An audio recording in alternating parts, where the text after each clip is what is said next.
Hey, are you a first-time home buyer and you're dreaming about home ownership but don't quite know where to start? Or if you're one of those people that gets frustrated even the thought of trying to buy a house, then I'm here to let you know that it doesn't have to be that difficult. And today I'm sharing my top 5 tips to home ownership, which I pray will strengthen and encourage your resolve to stop renting and start owning. And make sure you watch to the end. I've got a special download that I want to get to you, and I'll leave a link in the description below. So here we go.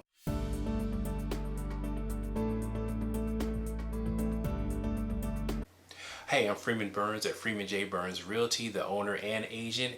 I have over 10 years experience guiding both buyers and sellers through the real estate process here in the Carolinas. Now on this channel, I like to go ahead and give some of my best practices in helping you make a good decision when it comes to real estate. So if you're new to the channel, make sure you go ahead and hit the subscribe button. And if you have a question or a comment, go ahead and leave it in the comments below. And so let's get into the top 5 tips to home ownership here in the Carolinas. Tip number 1, a first-time home buyer's home ownership journey starts with finding a mortgage lender. Now, it sounds simple enough because most people think they'll go to where they bank and apply for a home loan. But you do have options. If you have a real estate agent, that agent should be able to give you several different options. Here's a pro tip. You want to make sure that if you ask an agent for a referral, that they give you at least 3 people to contact. That way the agent isn't accused or can't be accused of steering you just to one person. So pro tip number 2, get a pre-approval or at least a pre-qualification from the lender that you choose. A pre-qualification will let you know how much home you can afford to reasonably purchase. And it will help you move through the home buying process with greater confidence, and it also lets sellers know that you're a serious buyer. Now moving on to step number 3, and this kind of goes without saying. If you don't already have a realtor, you want to make sure that you find a realtor. And the reason is, buying a house is a very complex transaction. And you want to make sure that you have somebody that represents your interest in the deal. Kind of like you would if you were needing a lawyer in a courtroom situation. It's the same thing. You want to try to find an agent that has the heart of an educator, somebody that can help you dissect fact from fiction when it comes to real estate. I suggest you look for someone who's really good at teaching and explaining the concepts to you. Therefore, you can make a more informed decision. So step 4, determine your price. Since you follow steps 1 and 2, and I know you did, now you know exactly how much home you can reasonably afford. And here's a pro tip. You don't have to use the maximum amount of money that you are pre-approved for. So let's say you've got a pre-approval for $250,000. Well, you don't have to use all $250,000 in order to purchase a house. What will normally happen is your realtor will go ahead and set you up on a home search in a price range up to $250,000. So hey, if you find your dream home at $240,000 or $245,000, then awesome. This strategy allows you to see how much house you can get for your money.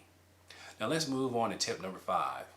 Here are a couple of things not to do after you've gotten your pre-approval and you're going through the loan process. Number 1, don't change jobs or don't change the way that you currently get paid. You don't want to go from a salary position to a, let's say, commission only, or you want to go ahead and start your side hustle as your main job and now you're self-employed. That is not going to look good to the mortgage lender when you're going through the process. The second thing that you don't do going through the home process is you don't deposit cash into your bank account, because lenders need to source where all of your funds are coming from, and cash is not easily traceable. If you have a gift, let's say from a family member that's helping you with your down payment, you're going to need a letter from that family member stating that that gift does not have to be repaid. You want to make sure you talk to your lender first about how to handle cash deposits into your accounts. And the third thing not to do when you're going through the process is don't apply for any new credit. Now is not a time to try and go buy a new car or even apply for a car loan. Don't go buying furniture and putting it on layaway or applying for whatever discount card that they're giving at the time. That will trigger an inquiry, much like if you're at Target and they're asking if you want to save an additional 10%. No, you do not. because that inquiry will hit your credit report negatively. Your lender is going to run a second credit report right before you get ready to buy your house to see if there's been any changes from the initial application. And if they are, that could spell doom and gloom for your home purchase. So, question of the day: what part of the home buying process keeps you the most frustrated, and do you have a plan to overcome it? Leave me a comment or question in the comments below. I'd love to go ahead and try to respond back to those. And hey, if you got value out of today's video, again, go ahead and smash that like button for me. And make sure to check in the description area for your free guide to things you need to consider when buying a home. Hey, I'm Freeman Burns at Freeman Burns Realty. Thanks for watching, and I'll see you again in Home Buying 101.